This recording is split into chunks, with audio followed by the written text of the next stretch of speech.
আসসালামু আলাইকুম সুপ্রিয় দর্শক বন্ধুরা, সকলকে মাহে রমজানের শুভেচ্ছা জানিয়ে আজকে আরেকটি নতুন ভিডিও নিয়ে আসলাম। আশা করছি যে যার অবস্থান থেকে নিশ্চয়ই অনেক ভালো আছেন। আমিও আলহামদুলিল্লাহ অনেক ভালো আছি। আমার আজকের রেসিপি হচ্ছে শাহী চিকেন রোস্ট। এই রোস্ট দেখতে যেমন আকর্ষণীয়, খেতে কিন্তু তার চেয়ে দ্বিগুণ মজা হয়। আপনারা হয়তো স্ক্রিনে দেখে বুঝতে পারছেন কতটা ইয়াম্মি লাগছে দেখতে, লোভনীয় লাগছে দেখতে। দেখতে দেখতে কোনো না কোনো জায়গায় যদি ভালো লেগে যায় তাহলে প্লিজ ছোট্ট করে একটি লাইক দিয়ে দিবেন। আজকের ভিডিওটি যে যেখানে কাছে দূরে দেশে বিদেশ থেকে দেখতেছেন সম্পূর্ণ ভিডিওটি কন্টিনিউ করবেন। আর যারা আমাকে নতুন বন্ধু করবেন প্লিজ আমার কমিউনিটিতে একটা লেটার রেখে যাবেন। আজকের রান্নাটা আমি করেছি রাঁধুনি রেডিমিক্স রোস্ট মশলা দিয়ে। তো বন্ধুরা, রান্না করতে যা যা লাগছে এখানে হচ্ছে পেঁয়াজ, তারপর হচ্ছে কাজু বাদাম, কিশমিশ আমি নিয়ে নিয়েছি।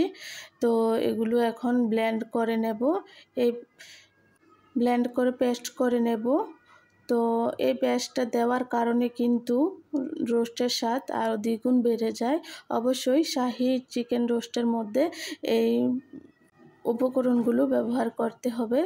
তো বন্ধুরা, এখানে আমি বড় সাইজের 3টা সোনালী মুরগি নিয়েছি, কেটে কুটে এগুলোকে ধুয়ে পরিষ্কার করে পানি ছাড়িয়ে নিয়েছি। এখন আমি পরিমাণ মতো লবণ দিয়ে দিলাম। লবণ হলুদ দিয়ে আমি এটাকে ম্যারিনেট করে রেস্টে রেখে দেব প্রায় 10-15 মিনিটের মতন। তো এখন দিয়ে দেব আমি হলুদের গুঁড়া। হলুদের গুঁড়া দেওয়া শেষে এখন আমি ভালো করে ম্যারিনেট করে রেখে দেব। তো এই তো বন্ধুরা, আমার ম্যারিনেট করা হয়ে গেছে, দেখুন রেখে দিলাম। 10 মিনিট পর ফিরে আসলাম। তো চুলায় একটা প্যান বসিয়ে তাতে তেল দিয়ে দিলাম পরিমাণ মতো। তারপর দিয়ে দিচ্ছি এক এক করে রোস্টগুলো, চিকেন রোস্টগুলো, লেগ পিসগুলো আগে ভেজে নেব।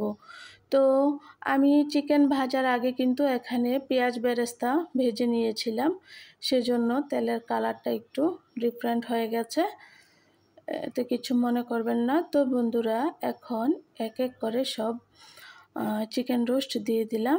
তারপর এখন এক পাশ হয়ে গেছে, এখন আরেক পাশ ভালো করে উল্টিয়ে দেব।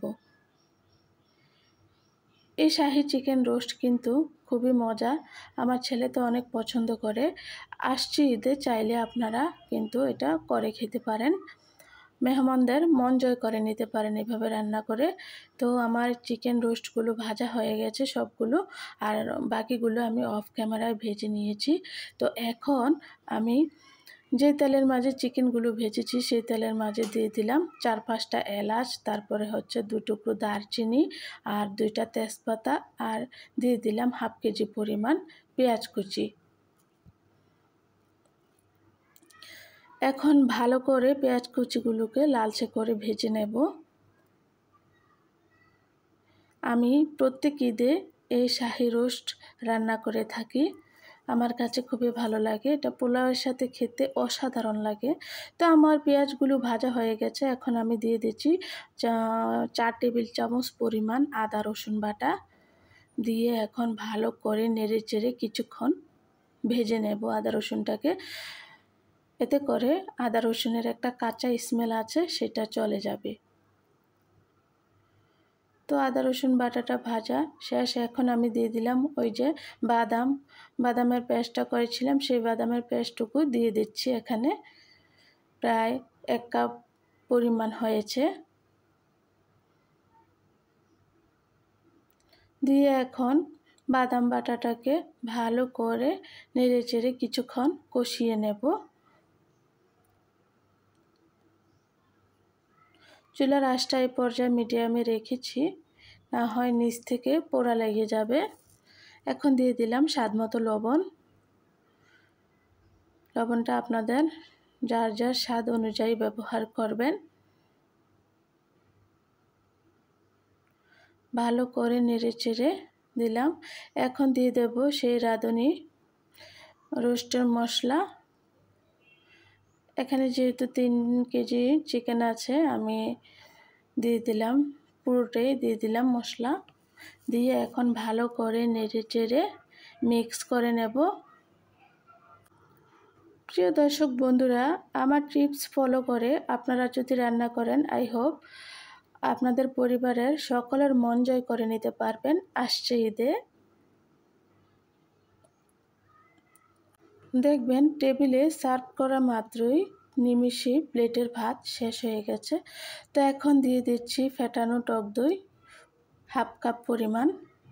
টক দইটা অবশ্যই এখানে লাগবে, যেহেতু শাহী চিকেন রোস্ট রান্না করতেছি, সেই জন্য টক দই অবশ্যই, টক দই, বাদাম বাটা, কিশমিশ বাটা এগুলো অবশ্যই দিতে হবে, না হয় শাহী চিকেন রোস্টের টেস্টটা আসবে না। তো এখন দিয়ে দিলাম ফ্লেভারের জন্য 6-7টার মতো কাঁচামরিচ। তারপর দিয়ে দিলাম 1 টেবিল চামচ পরিমাণ কেওড়া জল। কেওড়া জলটা দিলে শাহী শাহী একটা ফ্লেভার আসে। তো এই তো অফ ক্যামেরায় একটু ঝোল দিয়ে দিয়েছি। দিয়ে এখন এক এক করে সবগুলো রোস্ট আমি দিয়ে দেব। তো দিয়ে দিলাম সবগুলো রোস্ট দিয়ে দিলাম। দিয়ে এখন ভালো করে একটু নেড়েচেড়ে মিক্স করে দিতেছি। বলক আসা অবধি অপেক্ষা করছি। একটা ঢাকনা দিয়ে ঢেকে দিলাম 5 মিনিটের জন্য। তো ফিরে আসলাম 5 মিনিট পর। তো এখন দিয়ে দিলাম হাফ কেজি লিকুইড দুধ। দুধটা অবশ্যই এখানে ব্যবহার করতে হবে। দিয়ে এখন আর একটু ভালো করে নেড়ে চেড়ে দেব। আজকের ভিডিওটি কেমন হতে চলেছে প্লিজ আপনারা আমাকে কমেন্ট করে জানাবেন। আপনাদের কমেন্ট পড়তে আমার কাছে খুবই ভালো লাগে আর নতুন নতুন ভিডিও বানাতে উৎসাহ জাগায়। তো এখন আর একটু ঢাকনা দিয়ে রান্না করে নেব আরও 5 মিনিট। ফিরে আসলাম 5 মিনিট পর। এখন আমি পেঁয়াজ বেরেস্তা দিয়ে দেব উপর থেকে কিছুটা। পেঁয়াজ বেরেস্তা দিতেই হবে। পেঁয়াজ বেরেস্তা দিলে সুন্দর একটা ফ্লেভার আসে আর কালারটাও খুব সুন্দর হয়। আজকের মতো বিদায় নিচ্ছি। ভালো থাকবেন। আল্লাহ হাফেজ।